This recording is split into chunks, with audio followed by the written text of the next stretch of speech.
Tonight it's Necaxa against Querétaro, a game that probably won't draw much attention other than being Viernes Botanero, a game that didn't make my top 3 matches of the Liga MX weekend, but a game that I think is actually very important for one thing that these teams now have in common: being owned by American groups. Mark Siegel was announced as Querétaro owner on Thursday, welcomed by fans and media members who hope he'll take Querétaro from an afterthought, as it's been for many seasons in Liga MX, to something resembling a contender. And that's what his investment group says that they'll do. But of course, the idea is not just to make a good soccer team, but also to make back their money and more. But with Necaxa's group leading the way and Querétaro's owners now following suit, I think we're about to see a wave of American owners crash into Mexico and all of Latin America. For many years now, Americans have been snapping up teams in Europe, but Latin America hasn't really registered. But as the Querétaro group, which reportedly purchased the team for $120 million, showed, you can get a team in Mexico for less money than you would an MLS team,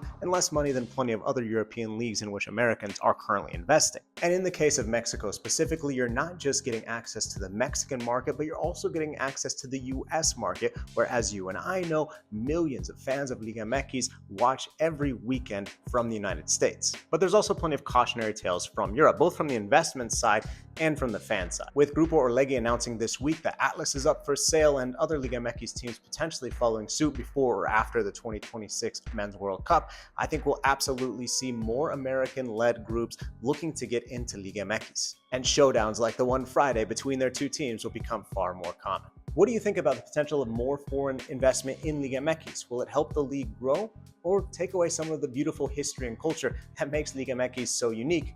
Maybe a mix of both. Let me know in the comments, and make sure you're following for more on Liga MX in the entire CONCACAF region. And if you'd like to read more, you can check out my newsletter, Getting CONCACAF. The link is in the bio.